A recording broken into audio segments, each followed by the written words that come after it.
Weekly Update. This is Kate Reardon, Public Information Director for the City of Everett, and this is the time that we have each month to sit down with Mayor Ray Stephenson and talk about the issues that are important to you.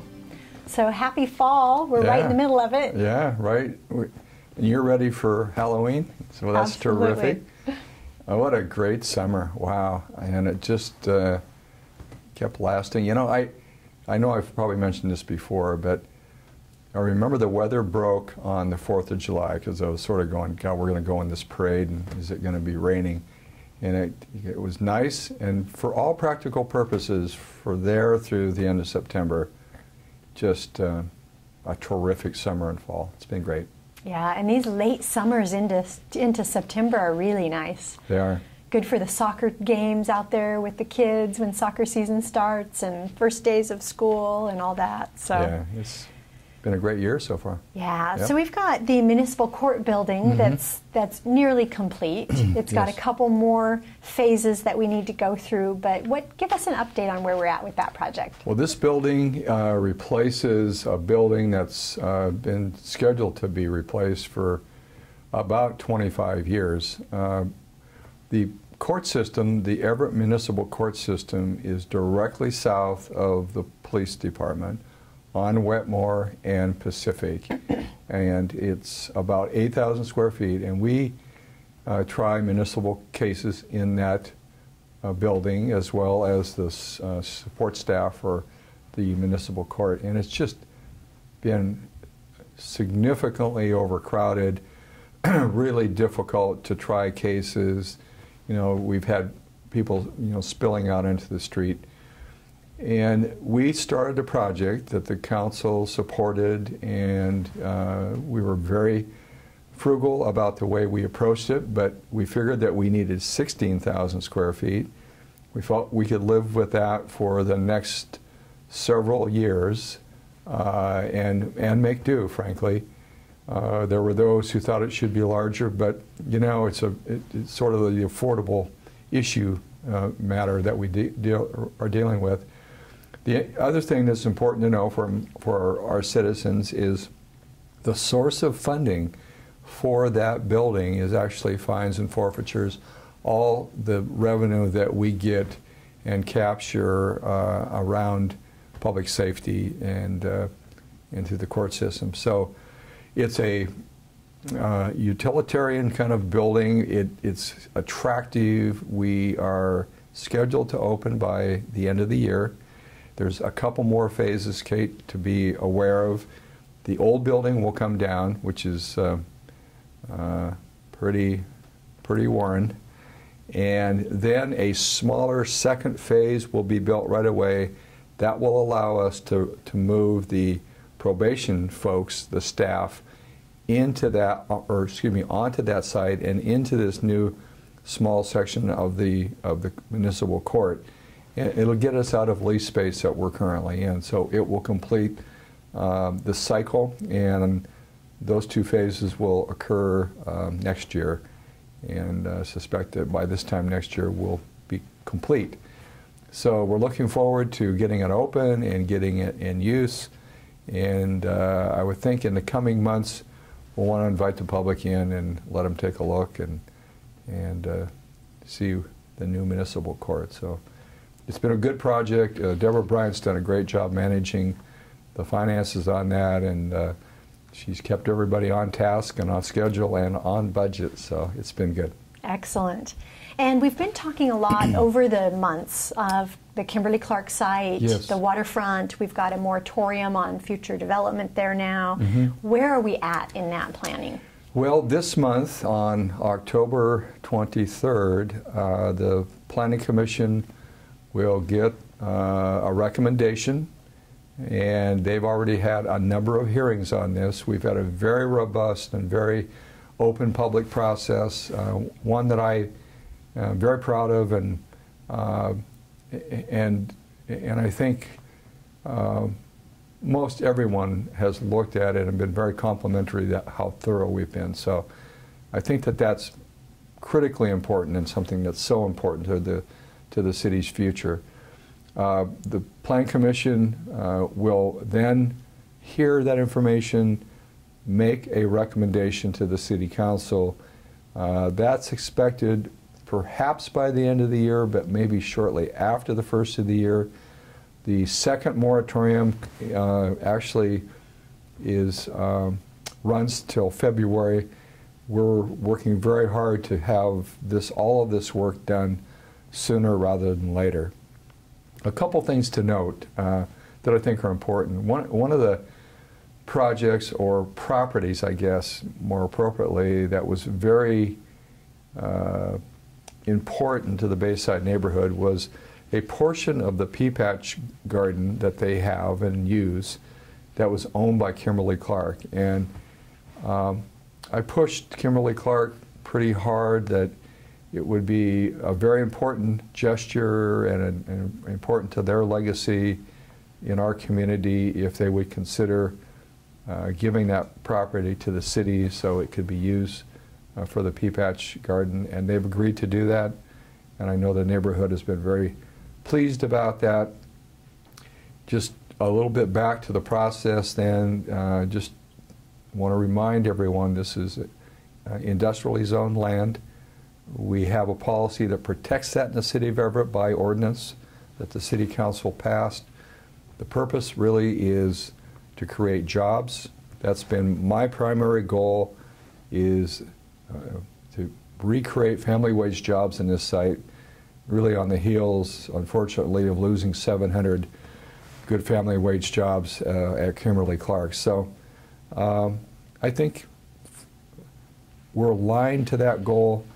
I think we'll do everything that we can to protect the use of that property from undesirable uses. And again, this is going to be a staff recommendation to the Planning Commission. The Planning Commission will hear that and deliberate, and then the final decision makers will be the City Council. But we're really trying to strike the right balance because this property and its use or reuse is so important to the future of Everett. So you think that we'll see a conclusion to this process before February? Yes, and then definitely. what would happen after February, do you think? Well, I think that there is cleanup of the property that the upland property, the property where the buildings are. We're beginning to see demolition. Any contaminated property, the soil will have to be removed. And I would estimate there's been no surprises in terms of, no surprises in terms of more contaminants than originally believed. But practically, even though that property could sell and we could have a sense of what was going to go there or who was going to go there, reuse is probably a couple years away. And I hope it's sooner, obviously, but I think that's really, from just a practical perspective, I think that's really the reality. And with that, we're going to take a break real quick, and when we come back, we're going to talk about the city budget. A few moments is all it takes for life to come to a screeching halt. At 20 miles per hour, that person has a 95% chance of living. A person struck at 40 miles per hour has an 85% chance of dying. Pedestrian deaths are senseless and preventable. Police are strictly enforcing safety laws. Slow down, be alert, be street smart. Welcome back to the Mayor's Monthly Update. We are going to be talking about where we're at with the city budget. 2013, I don't know where the time goes. I feel like I'm a little bit in a time warp. I don't know how most folks feel, but it seems like the older I get, the faster time goes. It seems like we were just doing this like yesterday, but we have had our revenue update to the City Council. We're balanced for 2013. We continue to have to make tough choices in terms of what positions to backfill. We had to ask our exempt and elected officials to make a monthly contribution to their medical premium. We're doing all the things that businesses had to do, and people are having to do at home, you know, cut expenses, cut travel, all those kinds of things. But we're not anticipating any layoffs, which is really the good news. I think, Kate, this is the new norm, and we are learning and surviving, and I think doing a very good job in an environment where the revenue and the resources from sales tax, from property tax, from business and occupational taxes just remains relatively flat. And so, you know, we look forward to 2013 as a year that we believe the economy will be improving. We're working awfully hard at the city. I am personally working closely with the Economic Alliance Snohomish County, really trying to focus on doing everything we can to retain the jobs that we have in our community and to grow more jobs to, you know, directly address the unemployment kinds of issues, but also the services that we provide. Everything, oftentimes people, they know there's a connection, but they don't really understand how vibrant or how important it is. But when unemployment's low, when people are feeling confident, when people are buying goods and services and getting into new homes and home construction starts to improve, our revenues will improve. That enables us to build our capital programs, to invest for the future. We know we need an expansion of the South Everett Library, for example. Right now, we just don't have the money to do it. We know that we have to build our other capital improvement programs back up because we haven't been able to contribute to those. We have a state obligation for fire and police pension that are those employed prior to, I believe, 1977. So we have an obligation there that we have to contribute to the state. We're well ahead of the schedule, but it's an obligation that in this economy we have, we've not been able to contribute for the last 2 or 3 years. So all of those things face us, and we're trying to take the very aggressive stance of doing everything we can to work with the private sector, to work with our citizens, to grow jobs and to really improve the environment and the infrastructure around how can we be an attractive place to do business. And I will tell you, 8 years ago, I didn't spend as much time as I do on that aspect of my work as I do today. It's just a different world. And so it is what it is, and I think Everett has a bright future, but we have to be really smart about how we spend our money. I think we are. I think the staff really gets it and supports it, and we'll just keep working it and keep leaning into it and doing all that we can. The really great thing, and we've tried to keep this important balance. Obviously, public safety and supporting our first responders is critical. It's critical to any city, any state, any country. You have to protect your citizens, number one. But we've done an awfully good job of bringing summer programs and the music series and a lot of free events that people can participate in. Because it's not all about, you know, cops and robbers, and it's not all about, you know, the negative things that happen in any city. We want to improve quality of life, and I think we are. You know, so we keep that as a priority, and we have an awfully good staff through Carol Thomas, and Laney McMullen supports that, and we think that quality of life has its economic benefit as well, in that it'll attract the kinds of companies that we want to call Everett home. So it's a complex issue, but one that we spend an awful lot of time on.